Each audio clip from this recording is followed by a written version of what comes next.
Okay, I'm just gonna take this off of its stand. I have kind of a quiet speaking voice, so I really like using a microphone.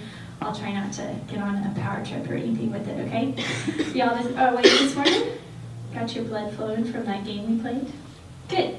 Okay, well, my name is Rachel, like Torinda said, and I just so appreciate that introduction, and especially just the acknowledgement that since you girls are in 5th and 6th grade, you are in such different places. You know, some of you are probably boy crazy. I might have been in that category when I was your age, and some of you probably think that boys are just gross, and that is okay too. So, Torinda and I, we just want you to listen with an open mind today, and just kind of consider that we are planting some seeds.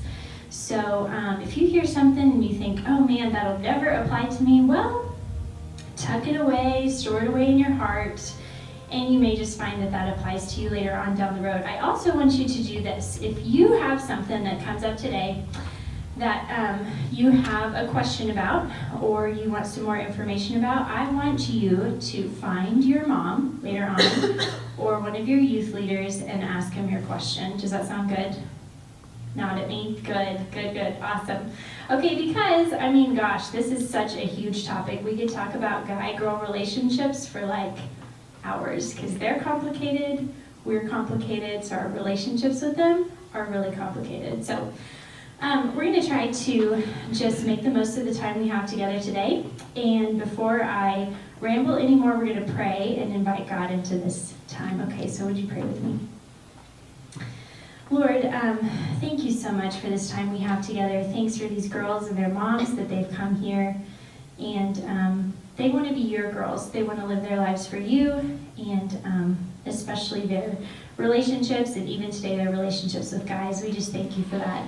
I pray that you would honor their being here today. I pray that our culture is talking to you about it already through blatant messages in movies and TV, and through just subtle messages that you see in advertising and on social media. And so we want to make sure that you're hearing God's truth about it, the truth of Scripture about it.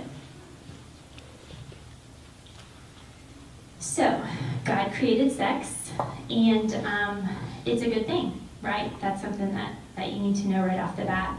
And he created it to be enjoyed only within a marriage relationship.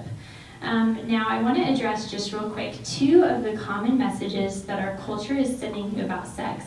And I want you to kind of think in your head about the movies and TV shows that you've watched, and just see if you can identify having seen these messages before. So, the first one is, saving sex for marriage has no benefit, and people who wait until they're married to have sex are losers who are missing out. Have y'all heard that message? Have you kind of seen that portrayed in some of the things you've seen on TV before? I know I've encountered that message a lot, and that message is a huge lie. That is absolutely not true at all. You know, God knows that there is so much joy in the trust that comes from saving sex for that marriage relationship, and that's why he gives us that command that should be within that relationship. Okay, so that's the first one. The second one is that sex outside of marriage has no significant consequences. Have y'all kind of seen that in some things you've encountered in the media too? Yeah, I definitely see that all the time. And that's also a big fat lie, because sex outside of the marriage relationship has big consequences in relationships, physically, spiritually, and relationally. Okay, so we're going to kind of leave that subject now. So this one is, sex is for marriage. We're going to kind of put our hands above our head for marriage, like a church where you would get married. Okay, so say that. Sex is for marriage.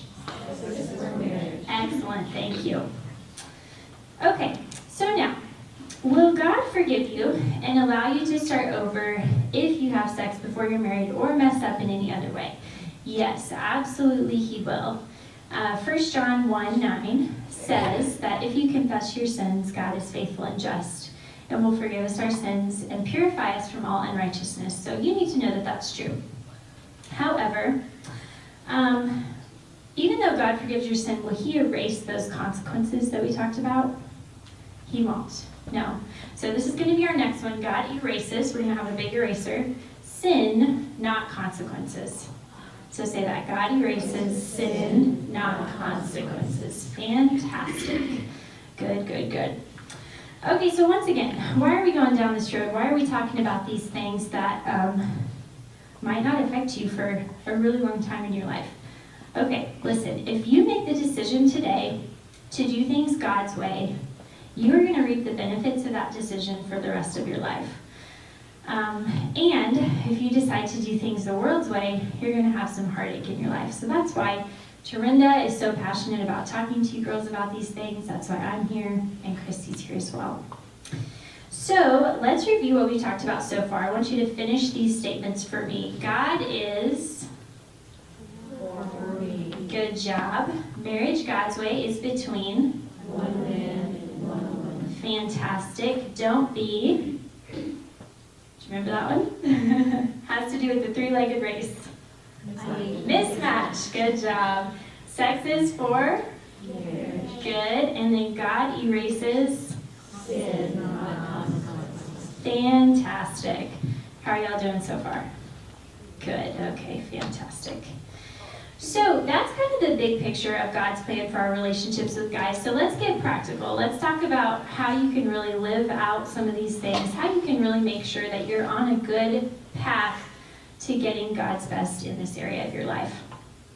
So our guiding principle here is going to be Proverbs 4:23, and that verse says, "Above all else, guard your heart, for it is the wellspring of life." So your heart is what you love, what you're passionate about, your emotions, how you feel, those kinds of things. And that's at the core of everything you do. And God knows that, and that's why He wants you to carefully guard your heart. Okay, so this one, we're going to make an X. We're going to say, guard your heart. We're going to make a little heart. Good, so say that with me, guard your heart. Fantastic, good. So one great way to guard your heart in your relationships with guys that is especially appropriate for your age and will continue to serve you well as you get older is to stay in the friend zone. Ooh, I like that. Has anyone heard of the friend zone? Do you guys know what that is?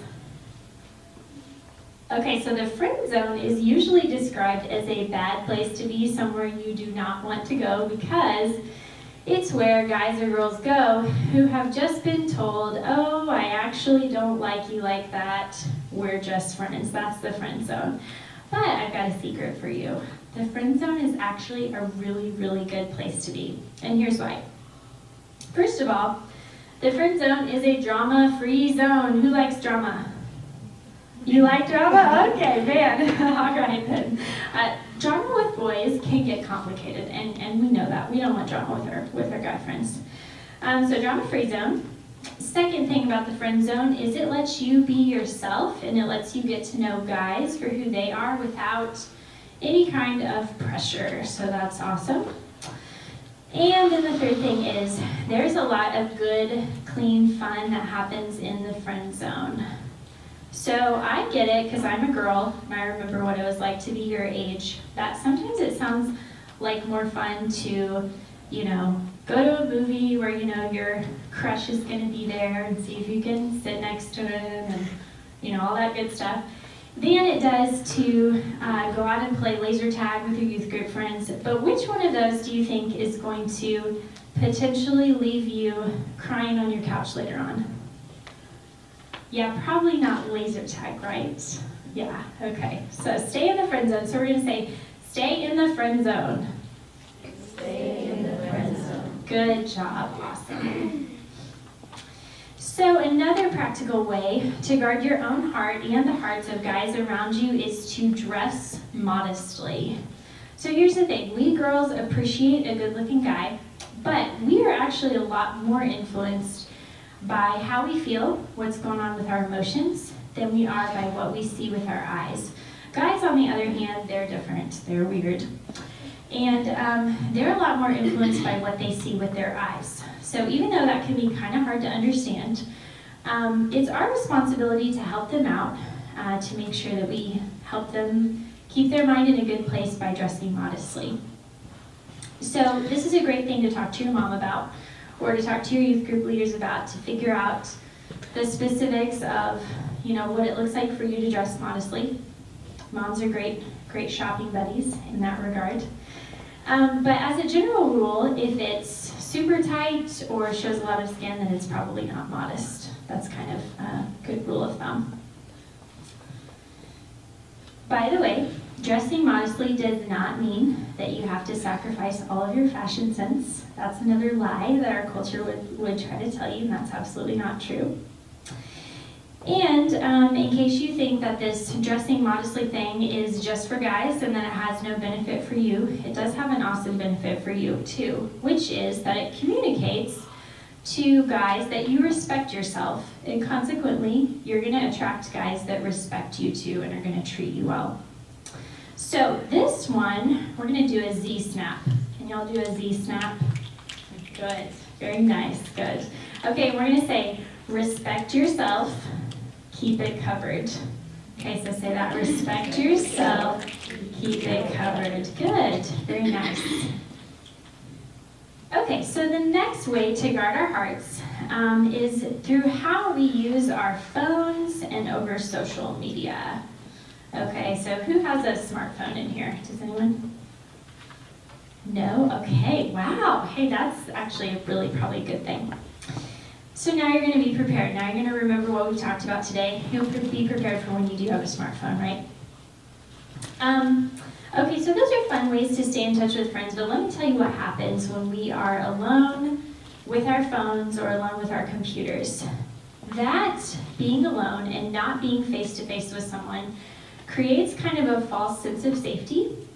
And in that situation, we feel more bold than we normally would. So we might say something through Facebook Messenger that we wouldn't say in person, or we might text something that we wouldn't say in person.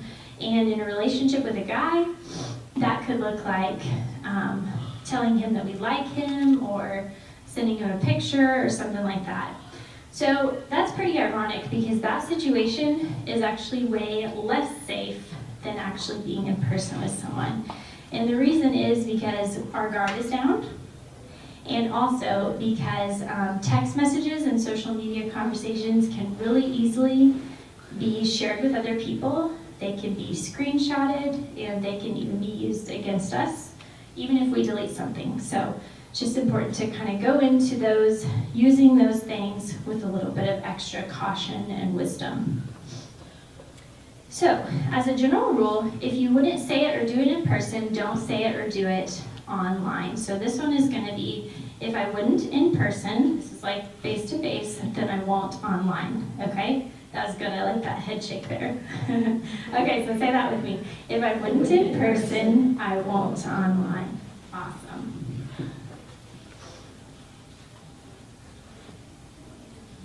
Okay, so in relationships with guys, we are sometimes tempted to abandon our normal way of thinking in favor of thinking with our hearts. Okay, now your heart is a beautiful thing. It's where your passions are, your emotions, all that good stuff.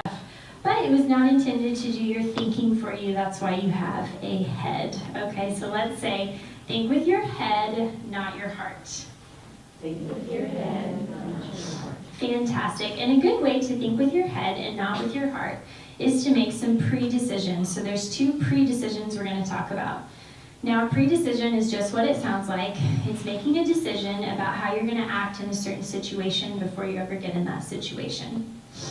So the first one involves your standards for what kind of guy you'd like to be with.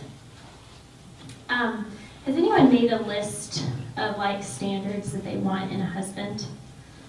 Not yet. Okay, well, we're going to get an opportunity to do that later today. Now, once again, why are we thinking about a husband?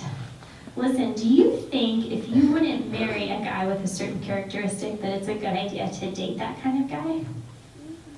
No, bad idea. Right. And if you wouldn't date that kind of guy, is it a good idea to let yourself crush on that kind of guy? No, right. So there's sort of this trickle-down effect, so that's why it's important to think about those things. So, there will come a time, I promise you, because you girls are all beautiful and intelligent, and there's going to be boys after you, that a tall, dark, and handsome guy who does not love Jesus is going to come along, and he's going to try to use his charm and his sweet talking to get you to go out with him, okay? This is going to happen. But if you've already made the decision that you're not going to date anybody like that, you are not going to settle for a guy who doesn't love Jesus, you're going to have an easier time of saying no to that kind of guy. I want to show you something, if I can get it without knocking all my other stuff on the ground. This is my first list that I made when I was 13, about your age. It says, qualifications to like a guy, okay? So it's got my little characteristics on it. So then, you have permission to laugh at this, by the way, go right ahead.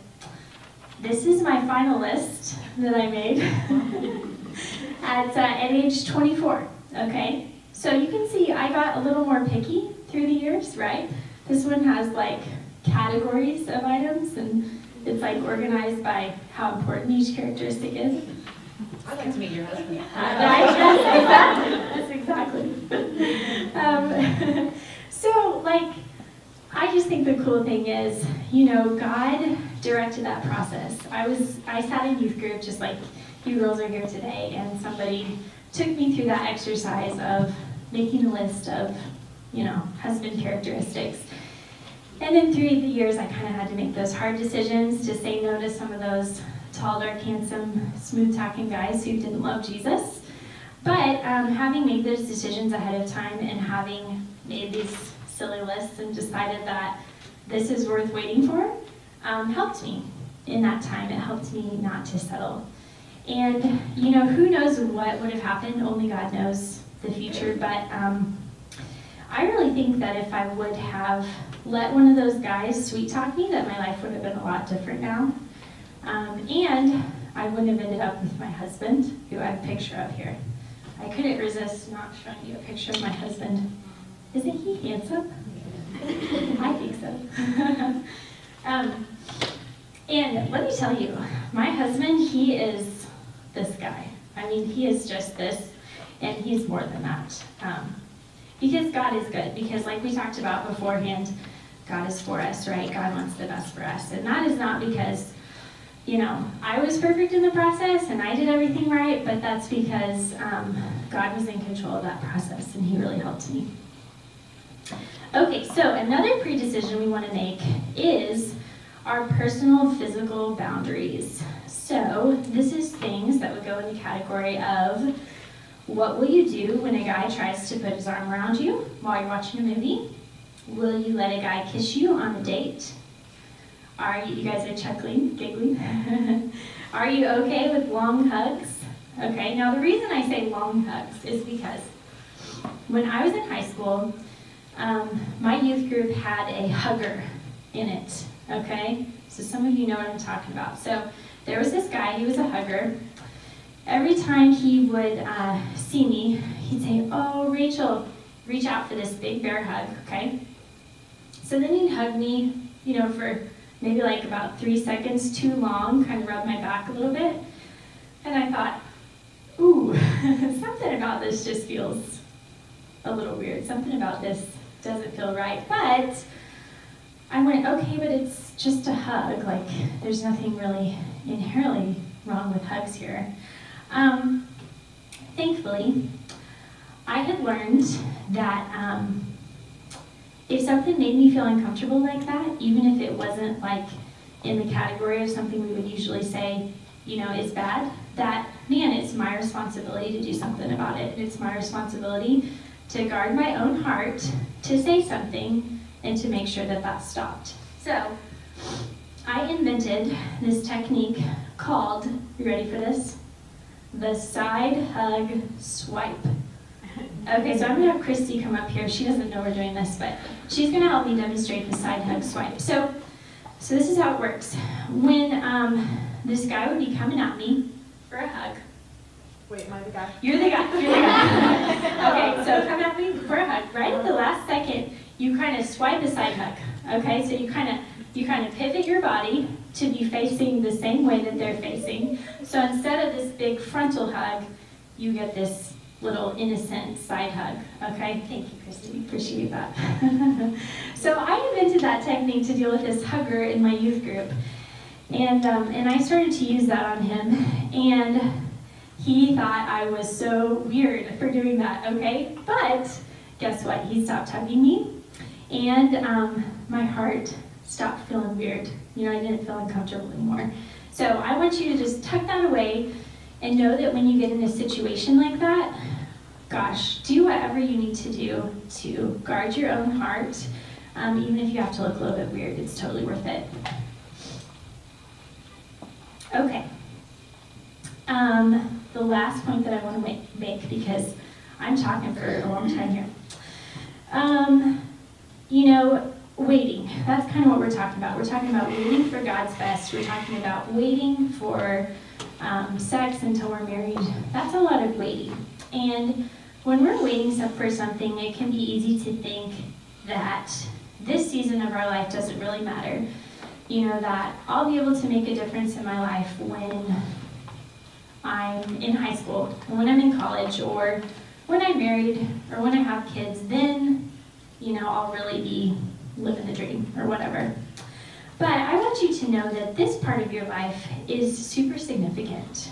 You have a lot of power to influence your world, and you have a lot of time right now that you can use to invest in your relationships, your relationship with God, your relationship with other people, and also in your talents, because you have no idea how some of those things could be used by God in the future. Okay, so let's do a quick review, and then I'm going to get out of here. So, guard your good. Stay in the friend zone. Awesome. Respect yourself. Keep it. Good job. If I wouldn't in person, I won't online. Good job. And then think with your head, not your. Fantastic. Okay, girls, thanks so much for your attention today. If you have any questions for me later on, I will be around, and I'm going to turn it over to Miss Christy Coles.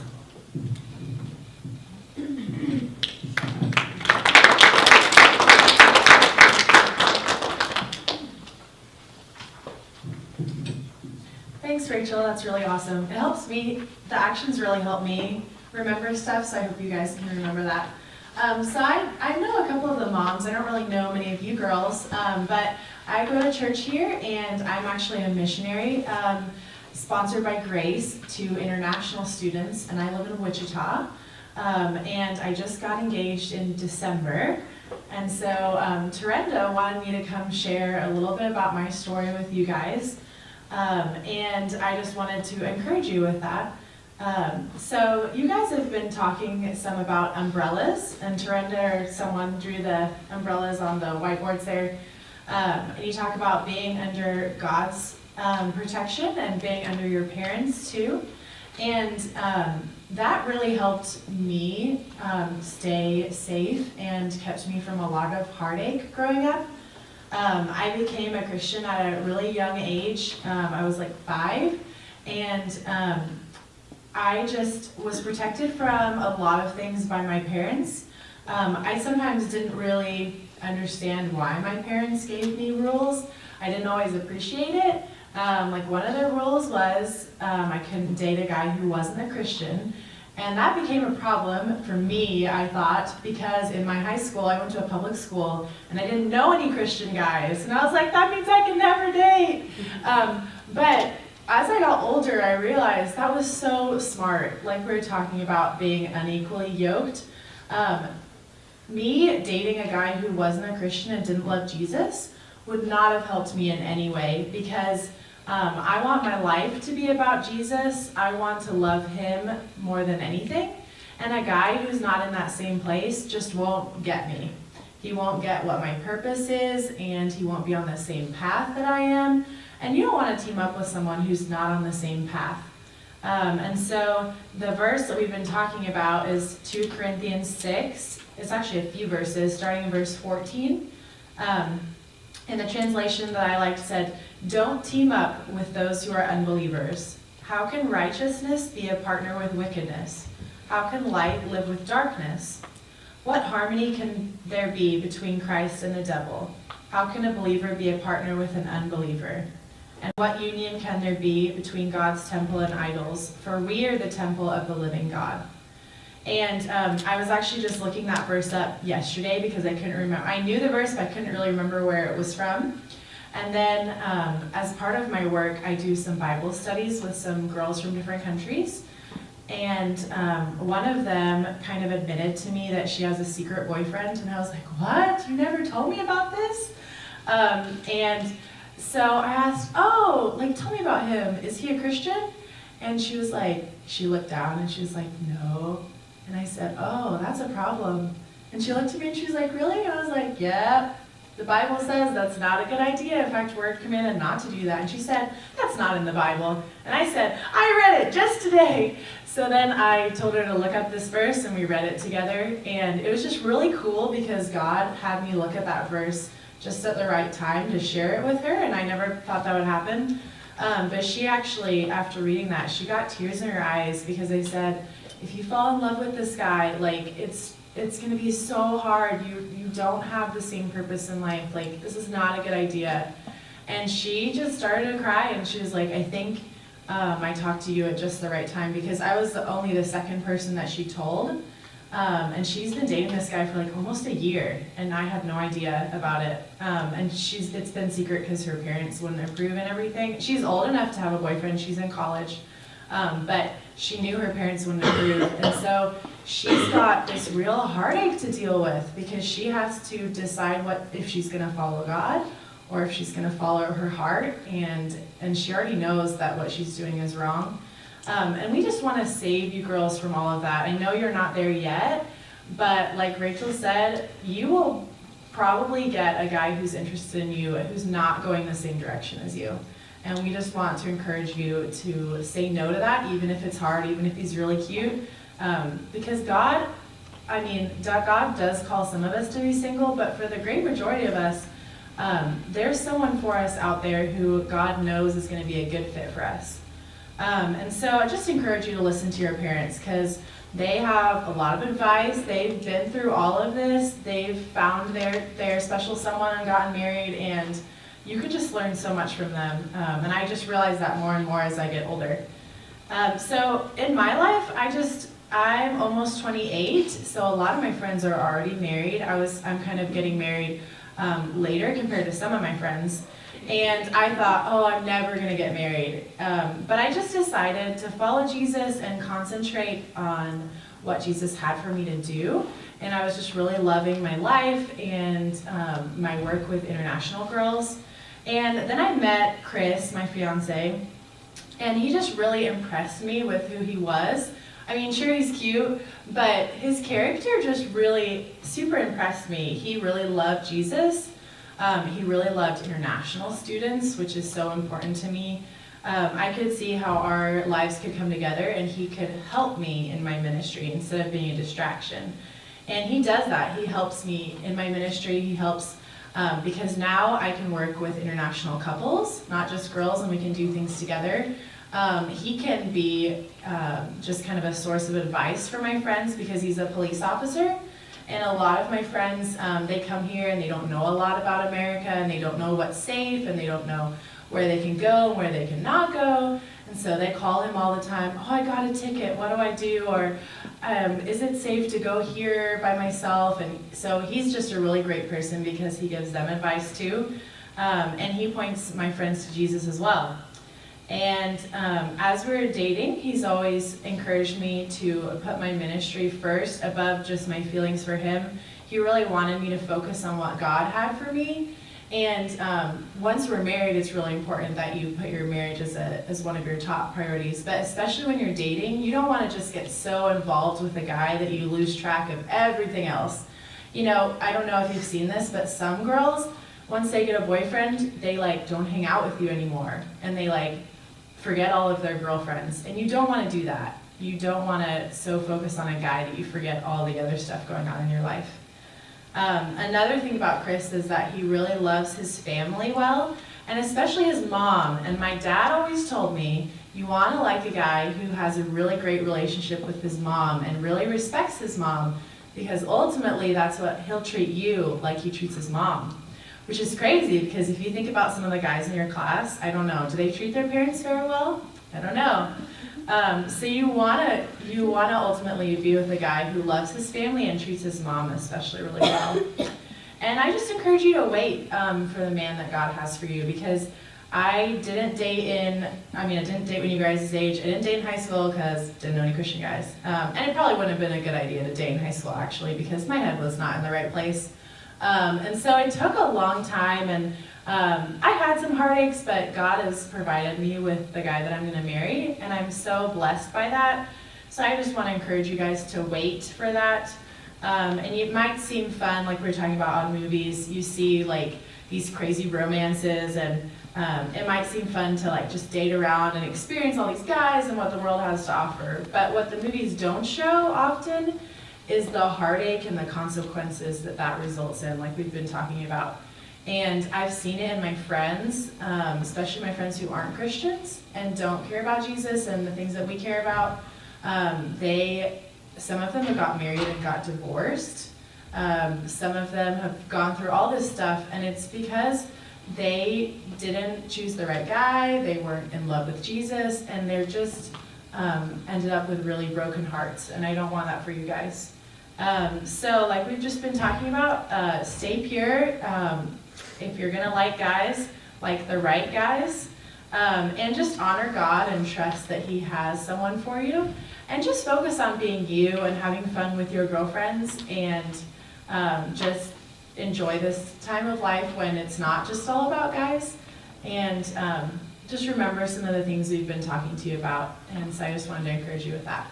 So, Taranda?